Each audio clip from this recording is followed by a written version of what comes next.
Aloha. Another quick meal coming at you. So this is one that you've probably seen me talk about a lot on my social media.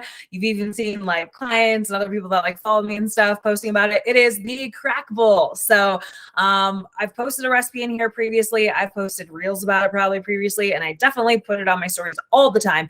So today I'm going to walk you through exactly how I make this crack bowl. So this is so great because it really is open to however you want to make it fit your macros, fit your calories, fit your nutritional needs.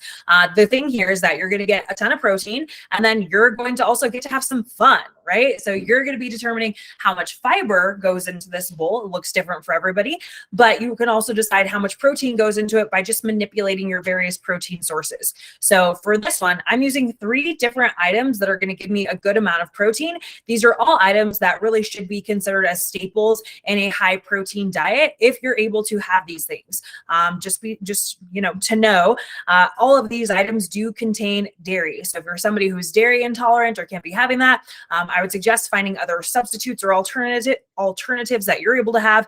For example, maybe there's a lactose-free option for your Greek yogurt or your cottage cheese. And then when it comes to like protein powder, they definitely have some vegan and plant-based proteins. When it comes to the vegan and plant-based ones from Bowmar Nutrition, I like their peanut butter cookie vegan protein powder. And then from Legion Athletics, I like their plant-based, the chocolate one, I believe it is. So I think it's called like Plant Plus. So those are sort of the ones that I use and that I enjoy. They have a great flavor, but they are still going to be more gritty compared to like a whey protein. So if you're somebody who's used to having the dairy-based protein powders, you will notice that the plant-based ones are just different, right? And that's just the nature of what it is. So take it, whatever you need. Like I said, modify whatever you need to. But for this bowl, today I'm going to be using some Greek yogurt. So just get this at Costco. I'm going to be using low-fat cottage cheese, another item I get at Costco. I will be using Legion's Whey Plus protein powder. This one right now is the honey cereal. My go-to that I love is cinnamon cereal. But I ordered this at one point because it was a new flavor and I wanted to try it out, and I'm not disappointed. I will say, though, the cinnamon cereal is my favorite when it comes to the protein powders from Legion. Then you're going to need whatever fruits you want. For this particular one, I'm using a cutie. Okay, so 1 cutie, and then I've also got some sliced up pineapples that'll be thrown in there as well. And of course, just to make it even more fun and even more flavorful and feel like the dessert that I need this to be at the end of my day, I'm going to be having some semi-sweet mini chocolate chips. So huge hack for you here. If you're like me, you have a sweet tooth, you love chocolate, just a half a serving of these little mini chocolate chips goes a long way and gives you exactly what you're looking for that sort of like sweet bite at the end of the night in this crack bowl. You don't even need to use a whole serving. Again, I'm just using half of a serving, which is going to give me only 40 calories, 2 grams of fat, 5 carbs, half a gram of protein. Like, it doesn't get better than this. And why I like the mini ones is because there's just a ton of them, right? You get way more mini chocolate chips than you would if you were using just the regular size chocolate chips. So those are all the ingredients I'm using in this one. Again, you can use whatever you wanted to when it comes to fruit. My big staple that I typically go towards is berries. But I've been eating a lot of berries in my oats and stuff, and I just wanted something different in this bowl. That's why I decided to switch it up with the cuties and the pineapples. You could add in a bunch of other toppings too, right? You could add in granola, you could add in cereal, you could crush up rice cakes and throw that in there. If you wanted some more protein, you could use like Magic Spoon cereal, which is a high protein cereal. And people talk about, oh, Magic Spoon is too expensive. It's because you're paying for the protein, right? You're not paying the $3 that you're going to pay for some fucking Cheerios or whatever, because Cheerios are just carbs and fat. They are very easy to produce. They're very cheap to produce. Protein is more expensive. It is more of an investment, but that's also because it's better for you. So if you're going to bitch about buying high protein cereal, then don't buy it, right? But I personally, if I've got the carbs for it, I love to add in like s'more cereal. That is my go-to, or the Oreo O's cereal, Cinnamon Toast Crunch. So many freaking good cereals. Oh, Reese's Puffs is one that I've been adding in recently too.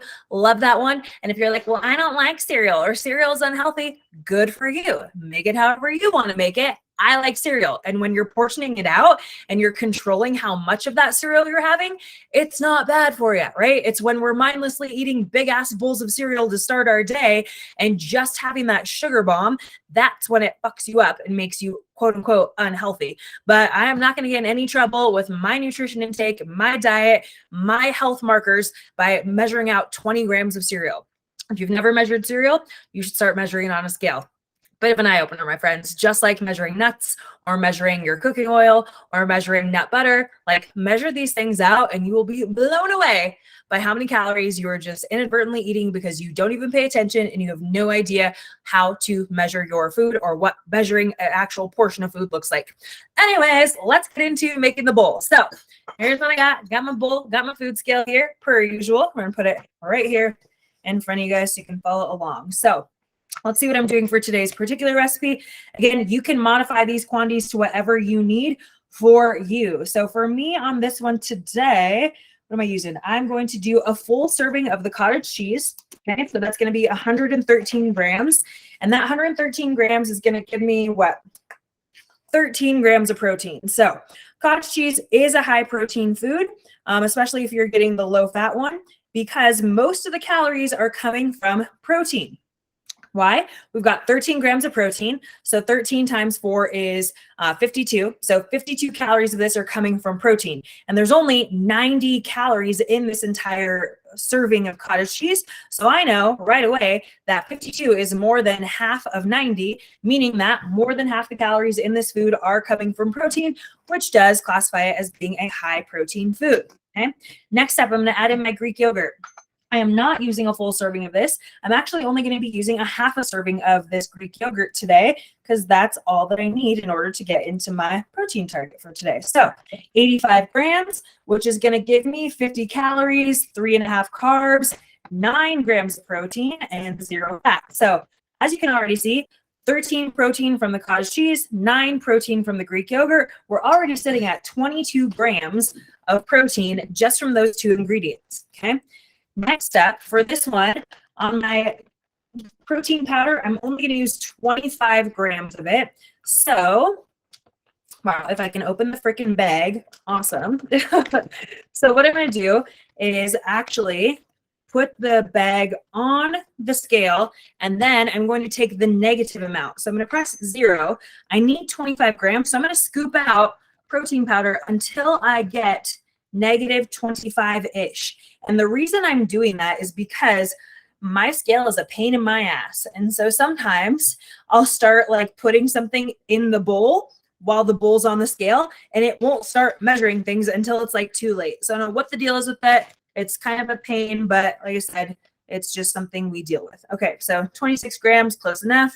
Beautiful. Done with that protein powder. And now we mix up all of this deliciousness. So mixing together the Greek yogurt, the cottage cheese, the protein powder, let's see, looking at the label on the protein powder, one serving is 33 grams, but I only used 25 grams because, again, I just didn't need that much protein. I was getting plenty of protein from other food sources today, so I did not need a full serving. So what did that come out to when I used the 25 grams? That gave me about 16 grams of protein. So that's awesome, you guys. 16 grams of protein just from the protein powder, then another 13 from the cottage cheese, 9 from the Greek yogurt. We're sitting at like 40 grams of protein in this amazing dessert bowl. So if you are somebody who has not been adding protein powder into your cottage cheese or into your Greek yogurt and you're struggling to get in enough protein, this is a serious hack for it. Or if you're just feeling really full, you're like, oh my God, I can't shove all this food down my throat because I've switched to eating more whole foods. And we know that those whole foods take up a lot more space, a lot more volume in our bodies. That's a hack for you. Just add powdered protein to various foods that you can. Delicious. Okay. So all I've got to add now would be my pineapple, and I'm looking for about 68 grams. No reason why, really. It's just what I put in my food log because that's what I've been eating the last couple days. And so I like to make it really easy and copy and paste. Hopefully I have enough. Yep, 68 grams. And then I already measured this cutie. It should be about 62 grams. Oh, and there's some of the chocolate chips. So not even worried about measuring this because I already measured it before. Yes, I want to stay in the call. This happens every time. Before I started this video. And then I already measured out my chocolate chips as well because, again, it just makes my life easier. So that's that, you guys. A delicious variation on the crack bowl. This one's more like chocolate tropical than my usual ones where I'm doing my berries and stuff. And I'm telling you, great, amazing, convenient, easy dessert. Takes no time at all to put together. You know, it only takes me forever to put these together because I'm talking to you the whole time and I'm like showing you the process. But once this becomes something that you enjoy doing and something that you're like, ooh, how do I want to make this better? I want to crunch up or like crumble up a chocolate rice cake or something. Like you can find all these different things that are going to give you more calories if you need more calories and are going to give you more flavor if you need flavor. So I hope this was helpful. I hope you enjoy the crack bowl and I would love to see your crack bowl variations. You know, I always love to see those. So comment, tag me, whatever. I want to see them. Hope you have a good one.